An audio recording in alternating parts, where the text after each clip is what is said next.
বিসমিল্লাহির রহমানির রহিম। আমি মোহাম্মদ জসিমউদ্দিন মোল্লা, প্রভাষক, পদার্থবিজ্ঞান, সরকারি সুন্দরবন আদর্শ কলেজ, খুলনা। আজকে আমরা উচ্চ মাধ্যমিক পদার্থবিজ্ঞানের দ্বিতীয় পত্রে তাপগতিবিদ্যা সম্পর্কে আলোচনা করব। আমরা প্রথমে তাপগতিবিদ্যার শূন্যতম সূত্র এবং প্রথম সূত্র সম্পর্কে আলোচনা করব। তার আগে আমরা তাপীয় সাম্যাবস্থা কি সে বিষয়ে একটু আলোচনা করি। তাপীয় সাম্যাবস্থা এমন একটা বিষয় যে দুটি বস্তু যে ভিন্ন তাপমাত্রায় থাকে এবং একটি বস্তু তাপমাত্রা বেশি এটা এবং অপর বস্তু তাপমাত্রা হচ্ছে কম। এখানে তাপমাত্রা বেশি, অর্থাৎ এটা মনে করি যে আছে 30 ডিগ্রি সেন্টিগ্রেড তাপমাত্রায় আছে এবং এটা আছে আমাদের 10 ডিগ্রি সেন্টিগ্রেড তাপমাত্রায় আছে। তাহলে আমরা জানি যে উচ্চ তাপমাত্রা থেকে নিম্ন তাপমাত্রা থেকে তাপ পরিবাহিত হবে, অর্থাৎ দুটো বস্তু যদি আমরা সংযোগ স্থাপন করি তো এখান থেকে 30 ডিগ্রি সেন্টিগ্রেড তাপমাত্রা 10 ডিগ্রি তাপমাত্রার দিকে ধাবিত হবে। পর্যায়ক্রমে এই দুটি বস্তুর তাপমাত্রা যখনই সমান হবে, যে 15 ডিগ্রি সেন্টিগ্রেড ধরলাম আনুমানিক, 15 ডিগ্রি সেন্টিগ্রেড তাপমাত্রা T1 এবং T2 একইভাবে 15 ডিগ্রি সেন্টিগ্রেড তাপমাত্রায় ধাবিত হবে, তখন আমরা এই প্রক্রিয়াকে বলছি আমরা তাপীয় সাম্যাবস্থা। যদি আমরা এখানে তৃতীয় আরেকটি বস্তু নিয়ে আসি T3 এবং T1 এবং T2, এইখানে আগেরটা ছিল T1 সমান সমান আসছিল T2 ছিল, এবং যদি তৃতীয় বস্তু নিয়ে আসার পরে এবং T1 T2 এটা যদি আমাদের T3 থেকে বড় হয়ে থাকে, তাহলে আমাদের এই তাপমাত্রা এবং এদের মধ্যে সংযোগ স্থাপন যদি করা হয়, তাহলে আমরা দেখতে পারবো যে উচ্চ তাপমাত্রা থেকে নিম্ন তাপমাত্রাকে তাপ ধাবিত হচ্ছে এবং একসময় T1 এবং T2 এবং T3 তাপমাত্রা সমান হবে। T1 সমান সমান T2 সমান সমান হচ্ছে T3। এই অবস্থা যখন প্রাপ্ত হবে তাকে বলতেছি আমরা তাপীয় সাম্যাবস্থা বলতেছি। এরপরে আমরা আসি যে তাপীয় মৃত্যু বিষয়টা একটু আলোচনা করি, যে তাপীয় মৃত্যু বলতে আসলে কি বোঝায়। এখানে মনে করি সূর্য রয়েছে, এখানে মনে করি আমাদের পৃথিবী রয়েছে,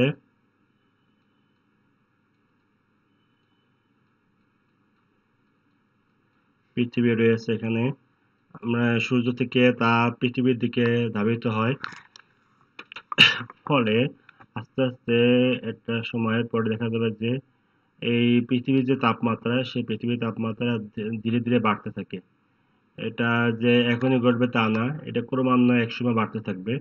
বাড়তে বাড়তে দেখা যাবে যে সূর্যের তাপমাত্রা এবং পৃথিবীর তাপমাত্রা দুটোই সমান হয়ে যাবে। যখন দুটো বস্তুর তাপ সমান হয়ে যাবে তখন সেখান থেকে আর কাজ পাওয়া সম্ভব হবে না, অর্থাৎ আমাদের পৃথিবী এবং সূর্যের ক্ষেত্রে তাপীয় মৃত্যু ঘটবে। এরপরে আমরা আসি অন্তঃস্থ শক্তি কাকে বলে। যে প্রত্যেকটা বস্তু বা সিস্টেমের মধ্যে একটি সহজাত শক্তি নিহিত থাকে, যার দ্বারা বস্তু কাজ সম্পাদন করতে পারে বা বিভিন্ন প্রকার শক্তিতে রূপান্তরিত হতে পারে। এই প্রকার শক্তিকে আমরা অন্তঃস্থ শক্তি বলে থাকি। অন্তঃস্থ শক্তি আমরা যেমন একটা যদি কলম এখানে রয়েছে,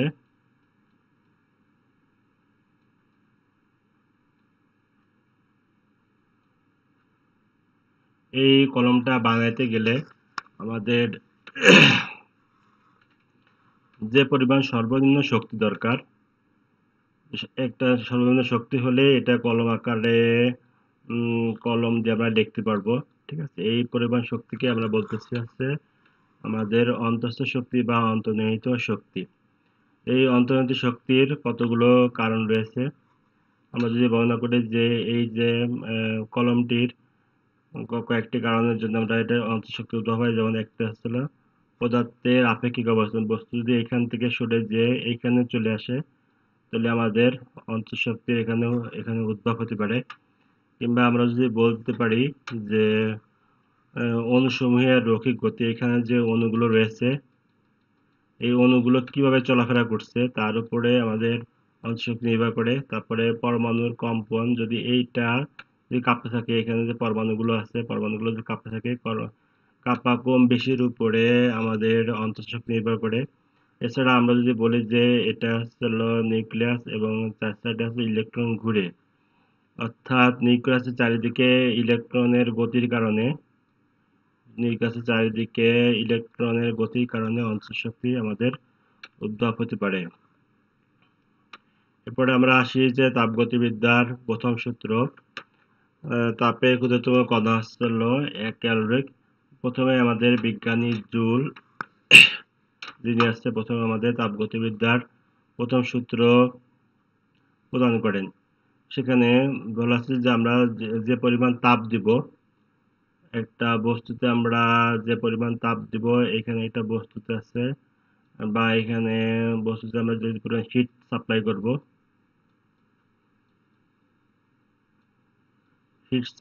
এখানে ততটুকু আমাদের ওয়ার্ক হবে, কাজ হবে আমাদের। তাহলে আমরা যতটুকু তাপ দেব ততটুকু কাজ হবে। যদি আমরা তাপের পরিমাণ কমায় দিই তাহলে আমাদের কাজের পরিমাণ কমে যাচ্ছে। অর্থাৎ হিট বাড়লে, তাপ বাড়লে কাজ বাড়তেছে এবং তাপ কমলে কাজ কমতেছে। তাহলে আমাদের এটা পরস্পরের মধ্যে সমানুপাতিক সম্পর্ক। এটি হচ্ছে আমাদের তাপগতিবিদ্যার প্রথম সূত্রের জুলের তত্ত্ব বা ক্লাসিক্যাল তত্ত্ব আমরা বলতে পারি। কিন্তু একে আমরা W সমান সমান কিউ লিখতে পারি। কাজ সমান সমান হচ্ছে তাপের পরিমাণ, W সমানুপাতিক চিহ্ন সরাইলে আমরা এটা ধ্রুবক নিয়ে আসি যে, এই যেকে আমরা তাপের যান্ত্রিক সম্যতা বলতে পারি এবং এর মান নির্দিষ্ট আছে 4.2 জুল পার কেলভিন। যদি আমরা 1 কেলভিন তাপ তৈরি করতে 4.2 জুল কাজ সম্পাদন করে তাকে বলতেছি আমরা জুল। জুল ব্যর্থ হয়েছেন যে তাপটা আমাদের কি কাজে লাগে সেটা ব্যাখ্যা করতে ব্যর্থ হয়েছেন। পরবর্তীতে আধুনিক তত্ত্ব প্রদান করেন আসলে বিজ্ঞানী ক্লাসিয়াস উনি বর্ণনা করেন। তিনি বলেন যে যদি একটা হাঁড়িতে এখানে পানি দেওয়া আছে, যদি আমরা এখানে তাপ প্রয়োগ করি, তাহলে তাপের কিছু অংশ এখানে যে পানি আছে, পানির শক্তি বৃদ্ধি পাবে, এবং এখানে যদি চাল থাকে, অর্থাৎ চাল যদি থাকে এখানে, তাহলে আসলে শক্তি বৃদ্ধি পাওয়ার পর এরপরে এখানে ভাত ভাত বা চাল সিদ্ধ হবে। যদি আমরা এখানে ডিকিউ পরিমাণ তাপ সরবরাহ করি এবং শক্তি পরিমাণ যদি আমাদের ডিইউ হয় এবং কাজের পরিমাণ যদি আমাদের ডিডব্লিউ হয়, তাহলে আমরা লিখতে পারি ডিকিউ সমান ডিইউ প্লাস ডিডব্লিউ লিখতে পারি। এটি হচ্ছে আমাদের ক্লাসিয়াস তত্ত্ব। তাহলে আমরা দেখতে পারি যে সূর্যের তাপগতিবিদ্যা ডিকিউ সমান ডিইউ প্লাস ডিডব্লিউ লিখতে পারি। তাহলে আবার ডিডব্লিউ কে আমরা চাপ গুণ আয়তনের বৃদ্ধি গুণফল হিসেবে লিখতে পারি। ডিকিউ হচ্ছে সিস্টেম কর্তৃক শোষিত চাপ বা absorb heat by the system. D Q যদি তাপ শোষণ করে তাহলে ডিকিউ হবে আমাদের পজিটিভ। ডিকিউ যদি আমাদের তাপ বর্জন করে তাহলে ডিকিউ হবে নেগেটিভ। ডিইউ হচ্ছে আমাদের শক্তি বৃদ্ধি। ডিডব্লিউ হচ্ছে সিস্টেম কর্তৃক কৃত কাজ। সিস্টেম কাজ করলে ডিকিউ হবে পজিটিভ। কেউ সিস্টেমের উপর কাজ করলে ডিইউ হবে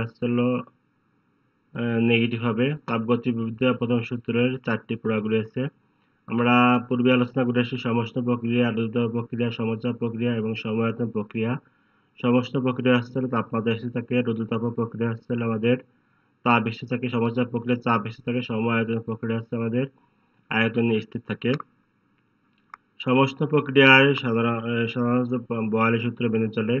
রুদ্রতাপের প্রক্রিয়া বাইরে থেকে তাপ যায় না, বা তাপ বাইরে থেকে ভিতরে আসে না।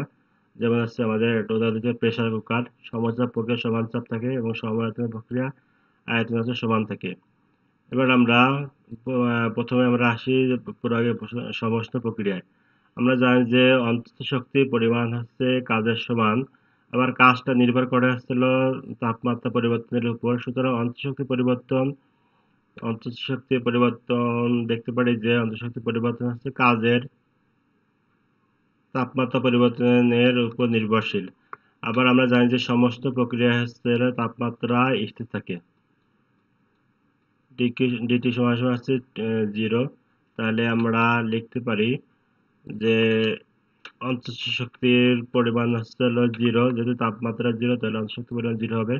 যদি আমরা ডিইউ এর মান যেখানে বসায় দিই তাহলে আমরা লিখতে পারবো ডিকিউ সমান হচ্ছে ডিডব্লিউ। সমীকরণ থেকে দেখা যাচ্ছে যে আমরা সিস্টেমে যতটুকু তাপ প্রয়োগ করতেছি তা সম্পূর্ণরূপে কাজে পরিণত হচ্ছে, কিন্তু এটা আসলে বাস্তবে এখানে সম্ভব না। আমরা পরবর্তীতে তাপগতিবিদ্যার দ্বিতীয় সূত্র থেকে দেখতে পারবো যে সিস্টেমের সম্পূর্ণ তাপ কাজে রূপান্তর করা সম্ভব না, অর্থাৎ 100% কাজ পাওয়া সম্ভব না। রুদ্ধতাপীয় প্রক্রিয়া আমরা জানি হলো বাইরে থেকে তাপ যাবে না আহ, এবং বাইরে থেকে তাপ আসবেও না, অর্থাৎ তাপের পরিমাণ হচ্ছে এখানে আমাদের আহ, তাপের পরিমাণ হচ্ছে আমাদের শূন্য থাকবে। যদি আমরা ডিকিউ এর মান যদি আমরা শূন্য বসায় দিই তাহলে আমরা লিখতে পারবো যে শূন্য সমান সমান ডিইউ প্লাস ডিডাব্লিউ, অর্থাৎ ডিইউ সমান সমান এখানে চলে আসবে, ডিইউ পাশে চলে আসলে মাইনাস ডিডাব্লিউ চলে আসবে। তাহলে আমরা দেখতে পাচ্ছি যে অন্তঃস্থ শক্তির পরিমাণ হচ্ছে কমে যাচ্ছে। যদি অন্তঃস্থ শক্তি পজিটিভ হয় তাহলে সিস্টেম পরিবেশের উপর কাজ করবে, অন্তঃস্থ শক্তি যদি নেগেটিভ হয় তাহলে পরিবেশ সিস্টেমের উপর কাজ করবে। দ্রুততম প্রক্রিয়া শীতল হয়ে যায় যেহেতু আমাদের তাপের পরিমাণ স্থির থাকে। এবার আমরা চলে আসি সমচাপ প্রক্রিয়ায়। তাপগতিবিদ্যার সূত্র প্রয়োগ করে আমরা সমচাপ প্রক্রিয়ার প্রয়োগের দিকে আমরা যাব। আমরা জানি যে ডিকিউ সমান সমান ডিইউ প্লাস ডিডাব্লিউ।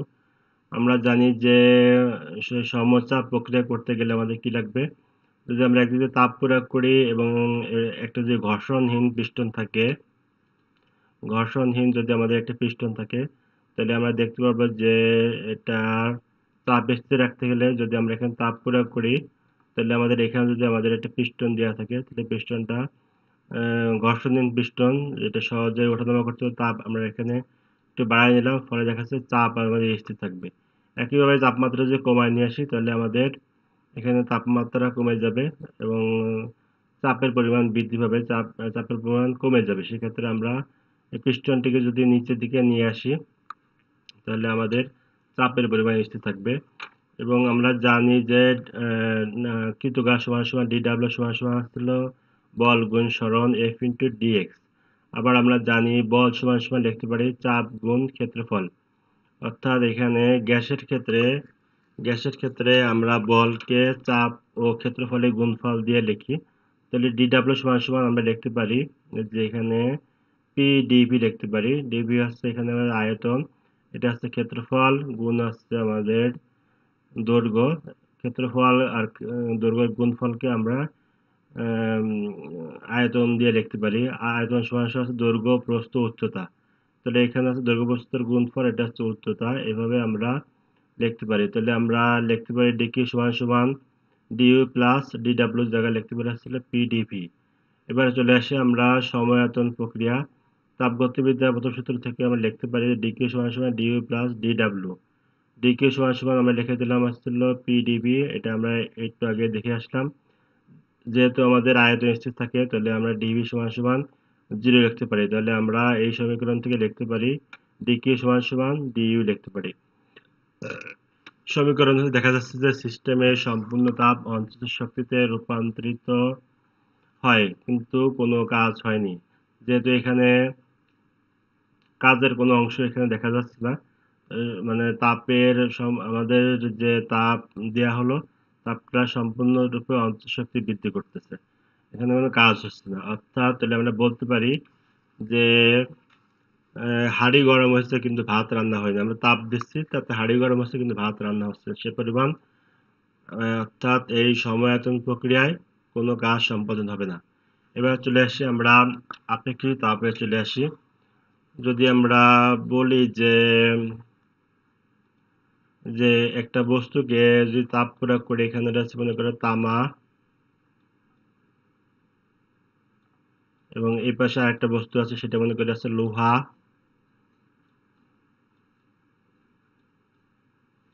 যদি আমরা এটাকে একটা নির্দিষ্ট তাপমাত্রা বৃদ্ধি করতে চাই, 1 ডিগ্রি সেন্টিগ্রেড তাপমাত্রা বৃদ্ধি করতে চাই, তাহলে দেখা গেছে যে তামার ক্ষেত্রে যে পরিমাণ তাপ দেওয়া লাগবে এবং লোহার পরিমাণে সে পরিমাণ তাপ দেওয়া লাগবে না। অর্থাৎ দুটি বস্তুর গঠন উপাদানের উপর নির্ভর করে। তাহলে 1 ডিগ্রি সেন্টিগ্রেড তাপমাত্রা বাড়াতে গেলে সমান পরিমাণ তাপ আমাদের দেওয়া লাগতেছে না।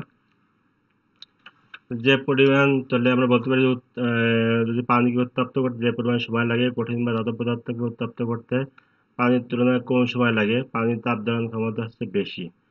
তাহলে বস্তুর তাপ ধারণ ক্ষমতা কিসের উপর নির্ভর করে? একটা হচ্ছিল বস্তুর ভর, এ একটা বস্তু, এ একটা বস্তু, যে- এটা এটা ছোট বস্তু, এটা বড় বস্তু, তাহলে ডি কিউ, এটা যদি তাপ বাড়াইতে চাই তাহলে আমাদের এটা নির্ভর করে আসছিল ছোট বস্তু আর বড় বস্তু। বড় বস্তু তাপ বেশি দেওয়া লাগবে, সেটা আমরা সহজে বুঝতে পারতেছি, এবং তাপমাত্রা পার্থক্যের উপর নির্ভরশীল। অর্থাৎ ডিকিউ সমান সমান হচ্ছিল বস্তু ভরের উপর নির্ভরশীল, আর হচ্ছিল ডিকিউ আছে তাপমাত্রা পার্থক্যের উপর নির্ভরশীল, অর্থাৎ ডিকিউ সমানুপাতিক হচ্ছে ডিটি। এই দুটা সমীকরণকে যদি আমরা একসাথে করে লিখি, ডিকিউ সমান সমান এখানে রয়েছে ডিকিউ সমান সমান, এখানে রয়েছে, এখানে বস্তুর ভর, এখানে এম নিয়ে আসলাম, এখানে এখানে হচ্ছে ডিটি, এটা নিয়ে আসলাম এখানে। তাহলে ডিকিউ সমান সমান লিখতে পারি আসলে এম ডিটি। যদি আমরা এই সমানুপাতিক চিহ্নটাকে সরাইতে চাই তাহলে আমাদের একটা ধ্রুবক দিয়ে গুণ করতে হবে। সেই ধ্রুবকটার নাম দিলাম আমরা সি। এটা এই সি কে আমরা আপেক্ষিক তাপ বা তাপ ধারণ ক্ষমতা বা মোলার মোলার তাপ ধারণ ক্ষমতা বলতেছি। যদি আমরা এম এর পরিমাণ 1 কেজি ধরি তাহলে আমরা, এবং ডিটি সমান সমান যদি আমরা 1 কেলভিন ধরি তাহলে ডিকিউ সমান সমান আমরা সি লিখতে পারি। তো আপেক্ষিক তাপ হলো গৃহীত তাপ বা বর্জিত তাপ। 1 কেজি বিশুদ্ধ ভরের তাপমাত্রা 1 কেজি বিশুদ্ধ ভরের তাপমাত্রা 1 ডিগ্রি বা 1 কেলভিন বাড়াইতে যে পরিমাণ তাপের প্রয়োজন তাকে ওই বস্তুর আপেক্ষিক তাপ বলতে পারি। তাহলে আমরা দেখতে পারি ডিকিউ সমান সমান হচ্ছে সিএম ডিটি, সি যদি এর পাশে চলে আসে তাহলে ডিকিউ ভাগ আসলে এম ডিটি আমরা লিখতে পারি। এর পরবর্তীতে আমরা যে, এটা শুধুমাত্র সলিডের ক্ষেত্রে ঘটনা ঘটে তা না, কঠিনের ক্ষেত্রে না, এটা হচ্ছে গ্যাসের ক্ষেত্রেও ঘটে। কঠিনের ক্ষেত্রে আমরা কোনো বস্তুর ওজন আমরা কেজিতে মাপতে পারি, কিন্তু গ্যাস ব্যবহার করলে আমরা কেজি ব্যবহার না করে উপাদান ব্যবহার করি। ভরের একক হচ্ছে কেজি এবং উপাদানের একক আমরা গ্যাসের ক্ষেত্রে হচ্ছে আমরা মৌল ধরি। গ্যাসের ব্যবহার করলে আমরা এম সমান সমান মৌল, তখন মোলার তাপ ধারণ ক্ষমতা বা মোলার আপেক্ষিক তাপ বলে। যদি আমরা এই সমীকরণে এম ইকাল টু 1 বসাই তাহলে আমরা সি সমান সমান ডিকিউ বাই ডিটি লিখতে পারি, ডিকিউ বাই ডিটি লিখতে পারলাম। তাহলে এটা হচ্ছে আমাদের আপেক্ষিক তাপ সি সমান সমান ডিকিউ বাই ডিটি। এবং আমরা আরো দুটি আপেক্ষিক তাপের কথা বলবো। স্থির আয়তনে আপেক্ষিক তাপ, একে আমরা সি ভি দিয়ে প্রকাশ করি। যেহেতু আমাদের আয়তনের ইংরেজি হচ্ছে ভলিউম,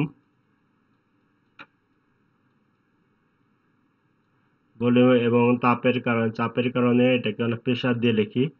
প্রেসারের সাপেক্ষে আমরা লিখতে, এখানে ভলিউমের সাপেক্ষে আমরা ভি দিয়ে লিখতে পারি। তাহলে আমরা সিবি সমান সমান ডিকিউ বাই ডিটি, আর এখানে সাফিক্সে আমরা ভি রাখলাম, অর্থাৎ আয়তন স্থির, এবং সিপির ক্ষেত্রে ডিকিউ বাই ডিটি যদি চাপ স্থির তাহলে আমরা এখানে পি দিয়ে লিখলাম। একইভাবে যদি আমরা দেখি যে কোনটি বড়, সিপি বড় নাকি সিবি বড়, এর কারণ হিসেবে আমরা বলতে পারি সিপি হচ্ছে আমাদের চাপ স্থির রেখে গ্যাসের তাপমাত্রা ও আয়তন বৃদ্ধি পায়, এবং সিবিতে হচ্ছে আমাদের আয়তনটা স্থির থাকে, এটা হচ্ছে মূল বিষয়। তারপর হচ্ছে তাপমাত্রা বৃদ্ধি পায়, যে কারণে আমাদের কম তাপ দিতে হয়। সিপিতে আমাদের কম তাপ দিতে হয়, সিপিতে আমাদের বেশি তাপ দিতে হয়, সে কারণে আমরা বলতে পারি সিপি গ্রেটার দেন হচ্ছে সিপি। এবার আমরা সিপি ও সিবি এর মধ্যে একটা সম্পর্ক তৈরি করার চেষ্টা করব। আমরা একটি ঘর্ষণহীন পিস্টন নেব, উহাতে এক মৌল গ্যাস নেব, যে যে গ্যাসের আয়তন ভি, চাপ পি এবং তাপমাত্রা হচ্ছে টি। ডিকিউ পরিমাণ যদি তাপ দিলে গ্যাসের অন্তঃশক্তি বৃদ্ধি পাবে ডিইউ। তাহলে কৃতকাজ সমান সমান লিখতে পারি ডিডব্লিউ সমান সমান পিডিপি, অর্থাৎ তাপগতিবিদ্যা প্রথম সূত্র অনুসারে আমরা লিখতে পারি ডিকিউ সমান সমান ডিইউ প্লাস পিডিভি লিখতে পারি। যদি আমাদের আয়তন স্থির থাকে তাহলে আমাদের ডিভি সমান সমান 0 হয়ে যাবে, তাহলে আমরা ডিকিউ সমান সমান ডিইউ লিখতে পারি। এবং আমরা জানি সিবি সমান সমান ডিকিউ বাই ডিটি, আর আয়তন হচ্ছে আমাদের স্থির। তাহলে আমরা এই সমীকরণ থেকে যদি আমরা ডিকিউটাকে এই পাশে নিয়ে আসি তাহলে আমরা সিবি ডিটি দিয়ে, সিবি আর ডিটি পরস্পর গুণ হয়ে আমরা সিবি ডিটি লিখতে পারি। তাহলে আমরা দেখতে পারতেছি যে ডিইউ সমান সমান লেখা যাচ্ছে, যেহেতু আমাদের এই দুই পাশে রাশি দুটি সমান, যেহেতু আমাদের এই পাশে দুটি পাশে রাশি এই পাশে সমান, তাহলে আমাদের ডান পাশে এই দুটি রাশিও সমান হবে, যেটা জিনিসটা আমরা এখানে লিখলাম ডিইউ সমান সমান হলো সিবি ডিটি। তাহলে স্থির চাপে আপেক্ষিক তাপ সমান সমান লিখতে পারি আবার সিপি সমান সমান ডিকিউ বাই ডিটি, চাপ আসছে স্থির। আর তাহলে ডিকিউ যদি এই পাশে নিয়ে আসি, ডিকিউ যদি আমরা এই পাশে নিয়ে আসি, তাহলে আমরা সিপি ডিটি দিয়ে লিখতে পারি। তাহলে আমরা এই যে মূল যে সমীকরণ আমাদের তাপগতিবিদ্যা সমান সমান ডিকিউ সমান সমান ডিইউ প্লাস ডি ডিডাব্লিউ, তাহলে সেখানে আমরা এখানে ডিকিউ এর জায়গায় লিখলাম হচ্ছে সিপি ডিটি এবং ডিইউ এর জায়গায় লিখলাম আমরা হচ্ছে সিবি ডিটি এবং কাজের সমান সমান আমরা লিখলাম হচ্ছে পিডিভি। এখান থেকে যদি সিবিটাকে বাম পাশে নিয়ে আসি, তাহলে আমরা CP DT minus CV DT সমান সমান পিডিবি লিখতে পারি। পরের লাইন যদি আমরা ডিটি কমন নিই, তাহলে আমরা CP minus CV into DT সমান সমান পিডিবি লিখতে পারি। এক মৌল গ্যাসের জন্য আমরা জানি যে পিবি সমান সমান এনআরটি, যেহেতু এন ইকাল টু এখানে আমাদের 1 ধরলাম, তাহলে এন এর জায়গায় 1 বসালে তাহলে আমরা লিখতে পারি পিবি সমান সমান 4টি। যদি চাপ স্থির থাকে তাহলে আমরা এটাকে লিখতে পারি, চাপ যদি আমাদের স্থির থাকে তাহলে আমরা লিখতে পারি, যেহেতু এটাকে আমরা ভাঙালে যে ডিফারেন্সিয়াল করি, তাহলে আমরা লিখতে পারি পিডিভি প্লাস ভিডিপি লিখতে পারি সমান সমান হলো আর ডিটি। যেহেতু হচ্ছে আমাদের আর হচ্ছিল আর হচ্ছে ধ্রুবক, আর এদিক দিয়ে স্থির চাপ যেহেতু রয়েছে, তাহলে আমরা এই ডিপি এর অংশটাকে 0 রাখতে পারি। তাহলে আমরা পিবি সমান সমান এই অংশটা 0, এটা অংশ 0 হওয়ার কারণে এই অংশ বাদ পড়ে যাচ্ছে, তাহলে পিবি সমান সমান আমরা লিখতে পারি আসলে আর ডিটি লিখতে পারি। এই অংশের মান যদি আমরা এখানে বসায় দিই, তাহলে এই পিডিবির জায়গা আমরা এখানে বসায় দিলে আর ডিটি লিখতে পারি। তাহলে আমরা দুই পাশ থেকে যদি ডিটি বাদ দিই, সিপি মাইনাস সিবি সমান সমান আর আমরা লিখতে পারি। এবার কিছু স্পেশাল ক্ষেত্র আমরা বর্ণনা করার চেষ্টা করি। সিপি যদি আমাদের সিবিটা ওই পাশে নিয়ে যায়, তাহলে সিপি সমান সমান আর প্লাস সিবি লেখা যায়। আর এর মান হচ্ছিল 8.31 পার জুল পার মোল পার হচ্ছে কেলভিন। এবং আমরা জানি যে সিবি গ্রেটার দেন হচ্ছে সিবি, যেহেতু সিপি এর অংশটা আর এই অংশটা যোগ দিতে হচ্ছে, অর্থাৎ এখানে যা আছে সিবি এর সাথে আরো আর যোগ দেওয়া লাগতেছে, তাই আমরা বলতে পারি সিপি আসলে সিবি থেকে বড়। স্পেশাল গ্যাস 2 যদি আমরা 2 নম্বর আরেকটা স্পেশাল ক্ষেত্র ধরি, যে এক পরমাণু গ্যাসের ক্ষেত্রে আমরা জানি যে সিবিডিইউ সমান সমান সিবিডিটি, আমরা আবার জানি ইউ সমান সমান 3/2 আরটি।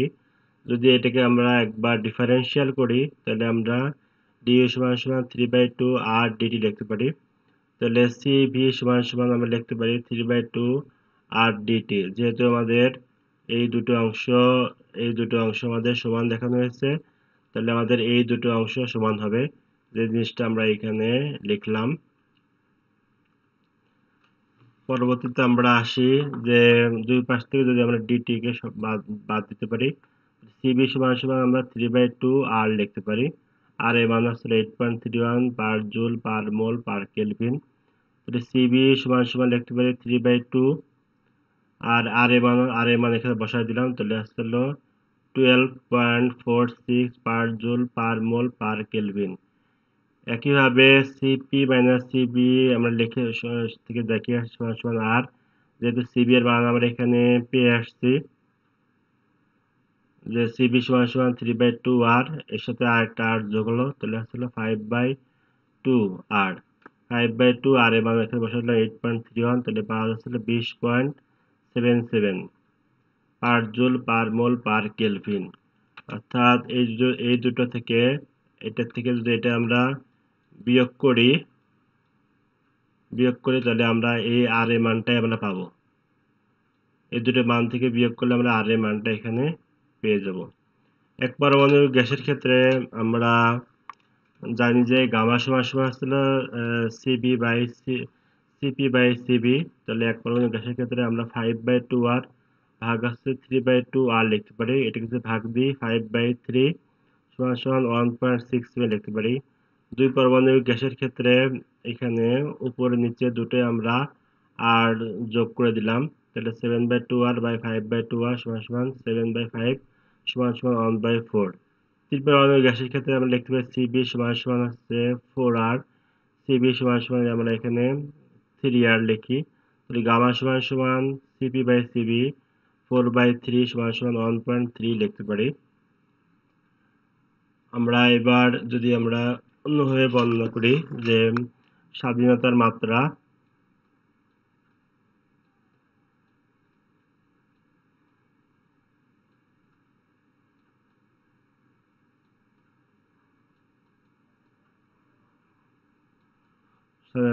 যদি আমরা বর্ণনা করতে চাই এক পারমাণবিক গ্যাসের ক্ষেত্রে আমরা আমরা প্রত্যেকটা জিনিসের 3টা করে হাত ধরে নেব। একটা জিনিসের একটা হাত, দুইটা হাত এবং তিনটা হাত। যেটা আসলে এক পারমাণবিক গ্যাসের ক্ষেত্রে প্রত্যেকের 3টা হাত, একটা হাত, দুইটা হাত এবং তিনটা হাত।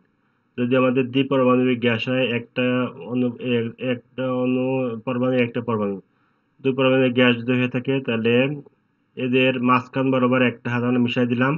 এইটার জন্য একটা হাত, এটার জন্য একটা হাত, তাহলে এটা 1 2 3 পেলাম। একইভাবে এই পরমাণুর জন্য আরো দুইটা হাত আমরা দিলাম। এই পরমাণু একটা, দুইটা, তিনটা, মোট আমাদের হাত হলো 1 2 3 4 5। একইভাবে যদি আমরা 3টা পরমাণু রাখি, প্রত্যেকের হচ্ছে আমাদের 3টা করে হাত হবে। এখানে আমরা এইগুলো আগে যোগ করে দিই, একটা দুইটা তিনটে যোগ করে দিই। তাহলে এই পরমাণুর জন্য একটা হাত রইলো, দুইটা হাত রইলো, আর এখানে আমরা একটা হাত বাড়াই দিলাম, তিনটা হাত। এই পরমাণুর জন্য এখানে একটা হাত, এখানে একটা হাত, দুইটা রইলো, এই পাশে একটা বাড়াই দিলাম, তিনটা হাত। এই পরমাণুর জন্য একটা হাত, দুইটা হাত, আর এই পাশে একটা বাড়াই দিলাম, তিনটা হাত। তাহলে আমাদের মোট কয়টা হলো? 1 2 3 4 5 6। এভাবে আমরা লিখে আসতে পারি। এবার আমরা তাপগতিবিদ্যার সূত্র প্রয়োগ করে রোধ প্রক্রিয়ার ক্ষেত্রে পিভি গামা সমান সমান কে, এটা আমরা প্রমাণ করার চেষ্টা করব। আমরা পূর্বের প্রক্রিয়া সম্পূর্ণ আমরা অনুভব করে আসব। যেটা আমাদের এখানে ছিল সেই অংশটা করে আসবো। ঘর্ষণের পৃষ্ঠ নিয়ে এক মৌল গ্যাস নেই এবং সেখান থেকে কৃতকাজ ডিডব্লিউ সমান সমান পিডিবি, ডিকিউ সমান সমান ডিউ প্লাস পিডিবি, আয়তন ডিবি সমান সমান 0, ডিকিউ সমান সমান ডিডব্লিউ আমরা জানি, সিবি সমান সমান ডিকিউ বাই ডিটি, আয়তন হচ্ছে স্থির। তাহলে আমরা ডিকিউ সমান সমান লিখতে পারি এখানে ডিকিউটা এখানে চলে আসলো এবং সিবি ডিটি এখানে গুণ হয়ে আসলো। তাহলে আমি এই অংশ লিখতে পারি। তাহলে আমরা দেখতে পাচ্ছি যে ডিকিউ এই দুই পাশটা সমান, তাহলে আমাদের এই দুই পাশটা সমান হবে, সেই অংশটা আমরা এখানে আবার লিখে দিলাম। আমরা জানি রোধতাপ প্রক্রিয়ায় ডিকিউ সমান সমান হচ্ছে 0 হয়, তাহলে 1 নম্বর সমীকরণের ডিকিউ এর মানটা আমরা যদি 0 বসাই দিই তাহলে আমরা লিখতে পারি 0 সমান সমান CV DT plus PDV. CV DT সমান সমান এই অংশটা যদি এখানে নিয়ে আসি তাহলে মাইনাস থেকে লেখা যাবে। ডিটি যদি আমরা লিখি তাহলে আমরা পিডিবি ভাগ হচ্ছে সিবি আগে লিখতে পারবো। তাই আমি দেখতে পাচ্ছি এখানে আমার তাপমাত্রা হ্রাস পাচ্ছে। এক মৌল গ্যাসের জন্য আমরা লিখতে পারি পিবি সমান সমান হচ্ছে আরটি। এটাকে যদি আমরা ডিফারেন্সিয়াল করি তাহলে আমরা পিডিবি প্লাস ভিডিপি সমান সমান আর, আর এর মান আমরা জানি যে সিপি মাইনাস সিবি, আর টি এর মান আমরা এখানে লিখে দিলাম, যেহেতু টি এর মান আমরা এখানে দেখে আসছি। এখানে ডিটি এর মান আমরা লিখে আসছি, ডিটি সমান সমান আসছে পিডিবি ভাগ সিবি, এই অংশের মান আমরা লিখে দিলাম। যদি আমরা পরস্পরের সাথে গুণ করি, গুণ করলে এই অংশের সাথে এই অংশটা গুণ লেখা যাবে, এই অংশের সাথে এই অংশ গুণ, আবার এই অংশের সাথে এই অংশটা গুণ লেখা যাবে। পরবর্তীতে তাহলে আমরা CP by CV PDV plus PDV লিখতে পারি। তাহলে আমরা আবার জানি যে সিপি মাইনাস সিবি এর মান হচ্ছে আমাদের গামা, গামাটা লিখে দিলাম। তাহলে পরবর্তী লাইনে দেখি যে ভিডিপি, আর এই অংশটা যদি এই পাশে চলে আসে তাহলে প্লাস চিহ্ন আকার ধারণ করবে। আর এই পিডিবি আর এই পিডিবি আসলে পরস্পর কাটা যাচ্ছে, সমান সমান 0। যদি আমরা এটাকে পিবি দিয়ে যদি ভাগ করি, পিবি দিয়ে যদি আমরা উভয় দিকে যদি ভাগ করি তাহলে আমরা লিখতে পারবো যে DP by P gamma DV by V সমান সমান হচ্ছে 0। যদি আমরা এখানে সমাকলন করি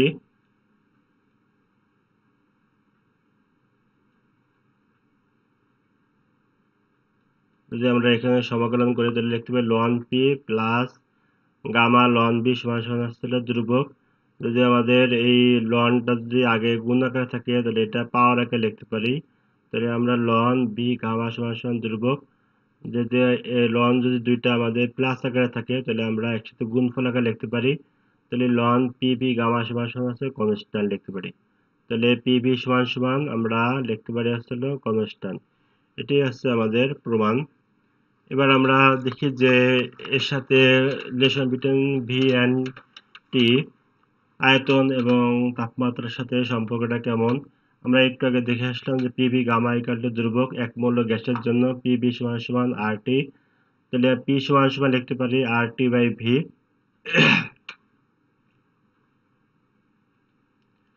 এবার যে পি এর মান যদি আমরা এখানে বসায় দিই তাহলে আমরা লিখতে পারি RT by V, V gamma সমান সমান ধ্রুবক। তাহলে আমরা আরটি ভি এখানে মনে করি যে 1 আছে, এখানে উপরে গেলে গামা মাইনাস 1 চলে আসবে। পরবর্তীতে যেহেতু আমাদের আর আছে ধ্রুবক, এই পাশে চলে আসলে ভাগ চলে আসলে এই জিনিসটা কনস্ট্যান্ট আকারে থেকে যাবে। তাহলে আমরা লিখতে পারি টি ভি গামা মাইনাস 1 সমান সমান ধ্রুবক। এটা হচ্ছে আমাদের একটা প্রমাণ। এবং আমরা আর একটা প্রমাণ যদি যাই যে পি এবং টি এর মধ্যে সম্পর্কটা কি। আবার আমরা জানি পিভি গামা ইকুয়াল টু ধ্রুবক এক মৌল গ্যাসের জন্য পিভি ইকুয়াল টু আরটি। এখানে আমরা ভিটা বের করব।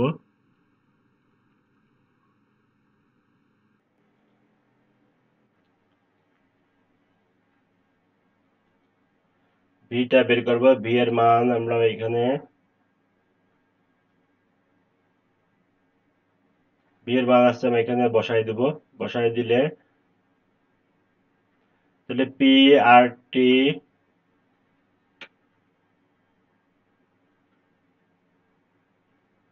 P R T by P gamma equal to constant.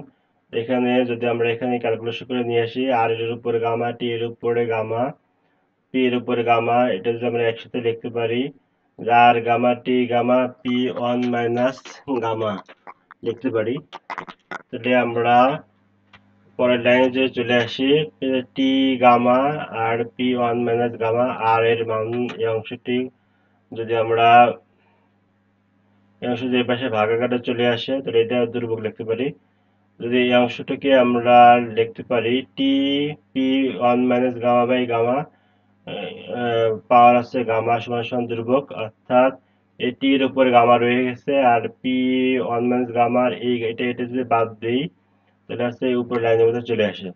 পরবর্তী লাইনে আমরা এই গামাটা যদি সরাই দিই তাহলে T P 1 minus gamma by gamma সমান সমান ধ্রুবক এই অংশটুকু আমরা লিখতে পারি। এই দুটো সমীকরণ আমাদের গাণিতিক প্রমাণ করতে গেলে বা গাণিতিক অঙ্কগুলো করতে গেলে আমাদের কাজে লাগবে। তা আজকের মধ্যে এখানে শেষ করি। ধন্যবাদ।